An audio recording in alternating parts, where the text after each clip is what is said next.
Will, I've reported on a number of prominent Australians now, including politicians, who've claimed to be Aboriginal when there's not a single known Aboriginal ancestor in their family tree. Bruce Pascoe, perhaps the most prominent example. But the same kind of thing's been happening in Canada and in America. Now in America, the latest scandal, an investigation that's concluded that the singer-songwriter Buffy Sainte-Marie, who claimed to be a Native American, was hailed as the first Indigenous winner of an Oscar for the song Up Where We Belong, actually appears to be the daughter of white parents. That's according to a CBC News report. Well, she still denies it, but her brother had tried to tell journalists about this, but she allegedly warned him back off or she'd accuse him of sexually abusing her as a child.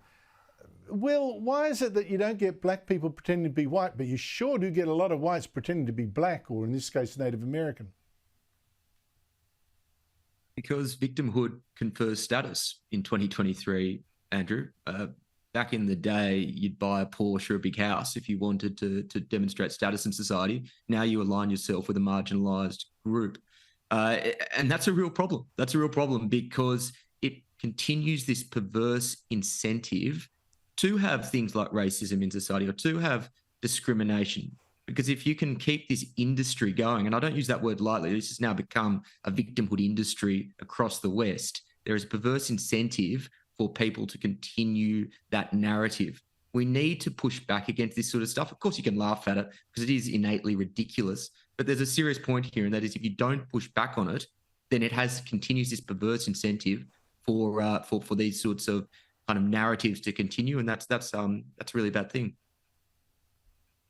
It's strange, isn't it, though, Louise? When it happens in America, usually, like you got with Elizabeth Warren, the senator, presidential candidate for a time, you know, when they're found out, there's a shaming, there's an apology, there's something. But in Australia, I mean, I've called out a number of people. Not one has said, whoops, you got me, I apologise, resigned, Bruce Pascoe's sacked, you know. It's just incredible. What is the difference?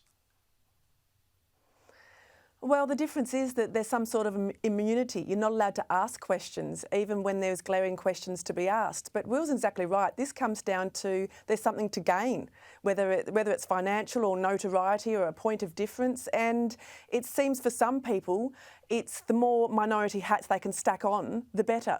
So, and I completely agree with Will that it needs to end, and hopefully it's running its course because it's become so passé now. It's so obvious what's happening that people really wanted to see just be yourselves, just be genuine and authentic.